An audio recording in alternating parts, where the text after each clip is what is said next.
নমস্কার বন্ধুরা, গোপলু কিচেনে আপনাদের সবাইকে স্বাগত জানাই।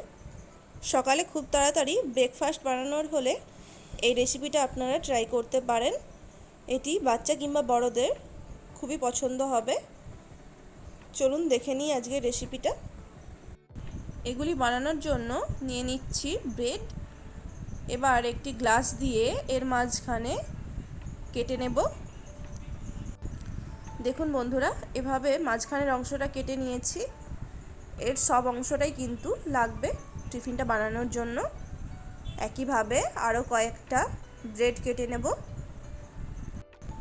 গোল শেপেরটা আমার পছন্দ হলো, সেই জন্য আমি গোল করে কেটেছি। আপনারা চাইলে চৌকো করেও ব্রেডটা কাটতে পারেন। এই টিফিনটা বানানোর জন্য বেশি সময় লাগে না, একদম অল্প সময়ের মধ্যে এটি বানানো হয়ে যায়। এটি সকালের জলখাবারে কিংবা বাচ্চাদের টিফিনেও দিতে পারেন। একই রকমভাবে কয়েকটা ব্রেড কেটে নিয়েছি। ব্রেডের কিন্তু এই সব অংশগুলোই লাগবে। এবার একটি মিক্সিং বোলের মধ্যে 4টে ডিম ফাটিয়ে নেব। আপনাদের ব্রেডের পরিমাণ হিসাবে এখানে ডিমটা ব্যবহার করতে পারেন। আমি 8টার মতো ব্রেড নিয়েছি, সেই জন্য 4টে ডিম ফাটিয়ে নিলাম। ওই ধরুন একটা ডিম থেকে 2টো ব্রেড বানানো যাবে। ডিমগুলো ফাটিয়ে নিয়েছি। এবার ওর মধ্যে হাফ টিস্পুন লবণ দিয়ে দেব হাফ টিস্পুনের মতো গোলমরিচ গুঁড়ো, half teaspoon red chilli powder. এরপর দিয়ে দেব 4টে কুচিয়ে রাখা কাঁচা লঙ্কা এবং একটি মিডিয়াম সাইজের কুচিয়ে রাখা টমেটো। ওর সাথে দিয়ে দিতে হবে একটা মিডিয়াম সাইজের মিহি করে কুচিয়ে রাখা পেঁয়াজ, আর সবশেষে ধনেপাতা কুচি ছড়িয়ে দেব। এবারে ডিমের সাথে সমস্ত কিছুকে ভালো করে ফেটিয়ে নেব। ডিমটা ভালো করে ফেটিয়ে নেওয়ার পর এবার গ্যাসের ওভেনের ওপর একটা তাওয়া বসিয়ে দিয়েছি। ওর ওপর হাফ টিস্পুন বাটার দিয়ে দেব। আমি এখানে প্রথমে হাফ টিস্পুন বাটার দিলাম। বাটারটা ভালো করে তাওয়ার গায়ে লাগিয়ে দেব।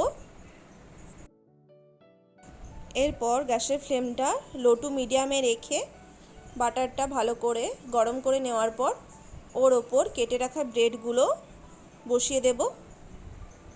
ব্রেডগুলো বসিয়ে দিয়ে ওর গায়ে হালকা করে একটু ব্রাশে করে বাটার লাগিয়ে দেব। আমি এখানে সম্পূর্ণ রেসিপিটা বাটার দিয়ে বানাচ্ছি। আপনারা চাইলে সাদা তেল দিয়েও বানাতে পারেন। বাটার দিয়ে বানালে খাবারটা অনেকটা হেলদি হবে। ওরই সাথে ব্রেডের যে মাঝের অংশটা ফাঁকা ছিল ওর মধ্যেও একটু বাটার বুলিয়ে দিচ্ছি। এবার একটি হাতায় করে 1 হাতা ডিমের যে মিশ্রণটা তৈরি করেছিলাম সেটি দিয়ে দেব। ব্রেডের ফাঁকা অংশটিতে ভরে ভরে মিশ্রণটা দিয়ে দিতে হবে। এরপর ব্রেডের যে সাদা অংশটা কেটে রেখেছিলাম সেটি ওই ডিমের অংশটার ওপর বসিয়ে দিতে হবে হাত দিয়ে চেপে, যাতে জায়গাটা সিল হয়ে যায়। ওই সাদা অংশটা দেওয়ার পরেও ওর ওপরে আবার ডিমের মিশ্রণটা দিয়ে দেব, যাতে সাদা অংশটা না বাইরে বেরিয়ে আসে। সাদা অংশটার ওপরও ডিমের মিশ্রণটা দিয়ে দিতে হবে, যাতে দুদিক থেকেই ব্রেডটা খেতে ভালো লাগে।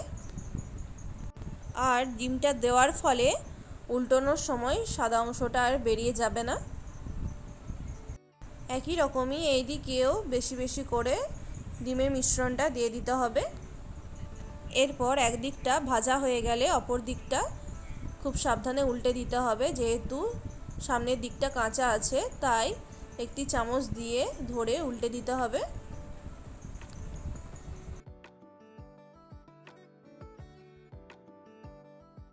উল্টো দিকটা ভাজার জন্য আরও একটু বাটার দিয়ে দেব, যাতে দুদিকটাই ক্রিস্পি করে ভাজা হয়ে যায়। গ্যাসের ফ্লেমটা লো টু মিডিয়ামে রেখেই ব্রেডটা ভাজতে হবে, যেহেতু এর মধ্যে কিছু সবজি দেওয়া আছে। 3 থেকে 4 মিনিট এভাবে উল্টে পাল্টে দুদিকটা ভালো করে ভেজে নিতে হবে। আমি এখানে একটু বেশি বাটার ব্যবহার করছি। আপনারা চাইলে বাটার অল্প দিয়েও ব্রেডটা ভাজতে পারেন।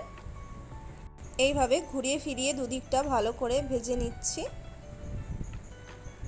দুদিকটা লাল করে উল্টে পাল্টে ভেজে নেব। নর্মালি ব্রেড অমলেট তো আমরা প্রায়ই খেয়ে থাকি। এইভাবে একবার বাড়িতে ব্রেড অমলেট বানিয়ে দেখবেন, বাচ্চারা খুবই পছন্দ করবে এই রেসিপিটা। আর এটি বানানো খুবই সহজ আর খুবই কম সময়ের মধ্যে বানিয়ে নিতে পারবেন।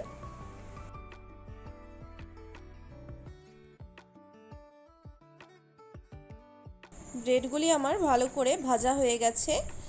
এবার এগুলিকে একটি প্লেটে তুলে নেব।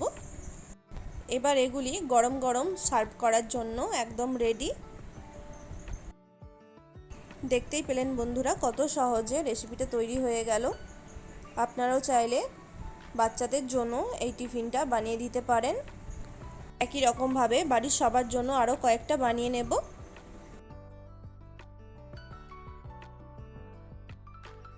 আজকের রেসিপিটা কেমন লাগলো অবশ্যই কমেন্ট করে জানাবেন। ভালো লাগলে ভিডিওটিতে একটি লাইক করে দেবেন। আর আমার চ্যানেলে নতুন বন্ধু হয়ে থাকলে চ্যানেলটিকে প্লিজ সাবস্ক্রাইব করে পাশে থাকা বেল আইকনটি প্রেস করে দেবেন। ভালো থাকবেন, সুস্থ থাকবেন। রেসিপিটা সম্পূর্ণ দেখার জন্য অসংখ্য ধন্যবাদ।